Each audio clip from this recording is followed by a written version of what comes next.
박현경 기자의 인사이드 아메리카. 네, 추수감사절 연휴에 이 화난 대낮에 행콕박 지역 대로변에서 롤렉스 시계 강도 사건이 또 발생했습니다. 연말이 되면서 강절도 사건에 더더욱 조심을 해야 한다라는 지적이 나오고 있는데요. 또 블랙 프라이데이와 사이버 먼데이가 지나고 오늘은 기빙 튜즈데이 그리고 트래블 튜즈데이입니다. 과연 이 날들은 어떤 날인지 알아보도록 하겠습니다. 박현경 기자. 네, 안녕하십니까. LA에서 또 롤렉스 시계 강도 사건이 또 발생했네요. 네, 이번엔 LA 한인타운 인근에서 발생했습니다. 비교적 안전한 동네로 꼽히는 그 행콕팍에서 일어났는데요. 이로써 요즘에 LA에서 안전한 동네는 없다는 말을 다시 한번 실감케 합니다. LAPD에 따르면 이 사건은 지난 26일, 그러니까 그 땡스기빙 연휴가 낀 토요일 낮 12시 31분쯤에 유가와 라브레 애베뉴에서 발생했습니다. 여기서 사건이 발생한 시간 그리고 장소 둘 다 눈에 띄는데요. 낮 12시 반이라고 하면 환한 대낮이고요. 또 이 시간에 유가와 라브레아 교차로에는 차량들도 많고 또 사람들도 많은 편입니다. 네, 게다가 이 사건 발생 장소가요. 굉장히 유명한 식당인 라브레아 베이커리 바로 앞이라고 해요. 네, 맞습니다. 이 라브레아 베이커리 바로 앞에서 벌어졌습니다. LAPD가 당시 그 범행 장면이 찍힌 그 영상을 공개했는데요. 네. 영상을 보면 라브레아 베이커리 정문 쪽 그 횡단보도 있잖아요. 예. 거기 앞에 한 남성이 서 있고 검은색 후드티를 입은 용의 남성이 그 피해 남성을 붙잡고 있습니다. 그리고 역시 검은색 후드티에 복면을 쓴 또 다른 용의 남성이 뛰쳐와서 서로 그 피해 남성의 팔을 붙잡고 그 시계를 강탈합니다. 네. 그 시계는 롤렉스였다고 이제 나중에 경찰은 확인해줬습니다. 예. 용의자들은 롤렉스 시계를 강탈한 후에 그 바로 앞에 라브레아 에베뉴에 주차시켜 놓은 차를 타고 그 라브레아 에베뉴 북쪽 방면으로 도주했습니다. 영상은 맞은편 라브레아 에베뉴 쪽에서 한 시민이 촬영한 것으로 보여집니다. 이들의 범행은 거기서 끝난 게 아니라 또 뭐 계속 이어졌다는데 무슨 일이 벌어진 겁니까?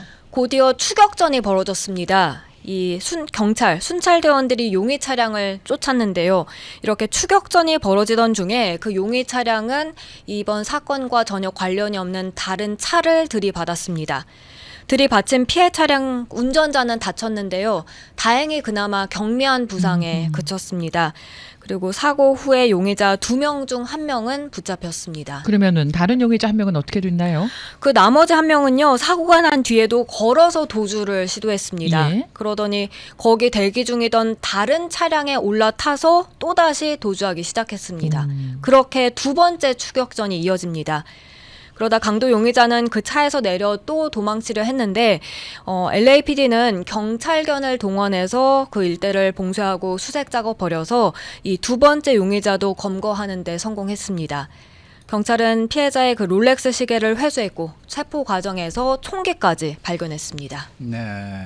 그러니까 용의자 2명이 모두 다 체포가 된 건데 경찰은 조사를 확대하고 있다면서요. 네, 우선 용의자들은 올해 20살의 타일러 두마스, 또 19살의 에드윈 위티, 둘 다 LA에 거주하는 흑인 남성들로 확인됐습니다. 둘 다 100만 달러 보석금이 책정된 채 구치소에 수감됐는데요. 경찰은 이들이 이전에도 비슷한 범행을 저질렀을 것으로 보고 현재 조사를 벌이고 있습니다. 그 LAPD 강도살인과의 미행강도 태스크포스 팀 강도 형사들이 그 사건을 담당하고 있습니다. 이 태스크포스 팀은 지난해 11월에 그 마이클 모어 LAPD 국장이 헐리우드과 윌셔 지역을 중심으로 해서 고가의 시계 또 고가의 주얼리 이런 것들을 착용한 주민들 미행해서 집까지 따라가 강도 행각 벌이는 그런 패턴에 유사한 사건들이 잇따르니까 신설했던 겁니다. 경찰은 당시 범행 장면 담긴 영상 함께 공개하고 용의자들 사진까지 릴리즈했는데요. 이들로부터 피해를 당한 주민들이 있다면 꼭 신고해 줄 것을 강조했습니다. 그래서 그 사건 영상 링크 또 용의자들 사이 사진 저희 radiokorea.com에 올려놓도록 하겠습니다. 물론 그 범행 당시에는 복면을 쓰고 있기 때문에 얼굴을 확인하는 게 어렵겠습니다만 이번 사건에 대한 추가 정보 알고 있거나 아니면 이들로부터 뭐 다른 피해를 입었다면 반드시 경찰에 신고하는 게 중요하겠습니다. 네. 이번 사건을 보면은 그 지역 주민들과 쇼핑객들에게 다시 한번 또 경각심을 일깨워 주네요. 네, 앞서 언급했듯 어디에 있든지 주변을 경계하고 주의를 기울여서 각종 범죄를 예방해야 한다는 지적이 또 한 번 네. 나왔습니다. 안전하다고 여겨지는 곳에서도 안심해선 안 된다는 뜻이 되겠고요. 특히 연말이 되면서 쇼핑하거나 아니면 파티 오갈 때 그럴 때 타겟이 되지 않도록 맞습니다. 주의해야 합니다. 또 한 가지, 여기에 사는 주민들이라면 그나마 어느 정도 이런 걸 인지하고 있는 경우가 있겠습니다만 타 지역에서 관광 오는 경우 잘 알지 못할 때가 많은데요. 예를 들어 한국에서 LA로 관광 온다 하면 여기 사는 한인들보다는 주의를 덜 기울일 수 그렇죠, 있습니다. 그렇죠. 그래서 주변에서 그런 관광객들에게 조심하라고 알려주는 게 좋겠습니다. 이번 사건이 일어난 그 지역에요. 사람들 꽤 많이 걸어 다녀요. 그럼요. 맞아요. 네. 거기도 많이 걸어 다니고 또 한국 분들도 많이 살고 계시고 그 맞습니다. 근처에. 네. 네. 이게 뭐 어떻게 해야 이 조심을 좀 할 수가 있는 거예요?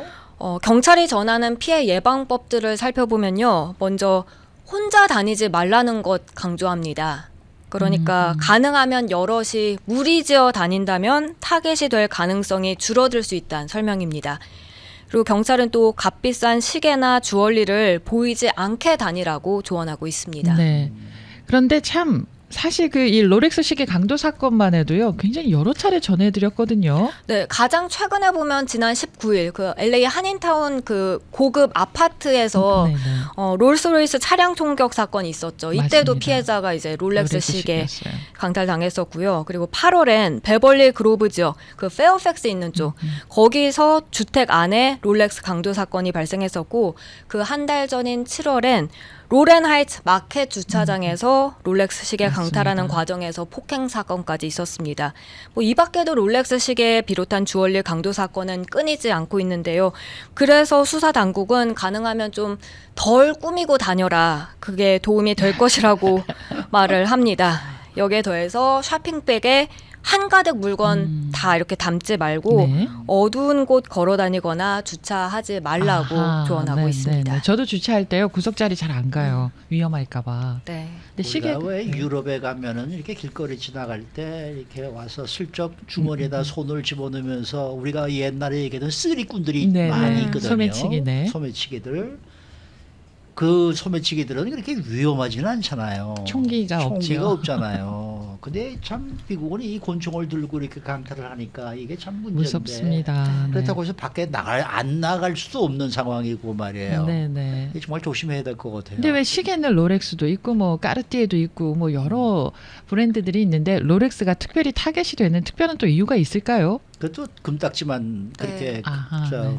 저 뺏어간다 그러죠. 눈에 보이게 네. 되니까 그런가 봅니다. 네, 사실 한국에 가면은 그 한 3만 원이면 사는데 길거리에서 말이에요. 예전에 그랬었어요. 그거 한 3만 그래요? 원에 팔고 그랬거든요. 네. 그런 거는 한 10개 사다가 여기서 이렇게 갖다 줄까요? 갖다 주고 그냥 그 이걸로 강도하지 가라 말라고. 그러면 참 씁쓸한 얘기네요. 그러게 말입니다. 네.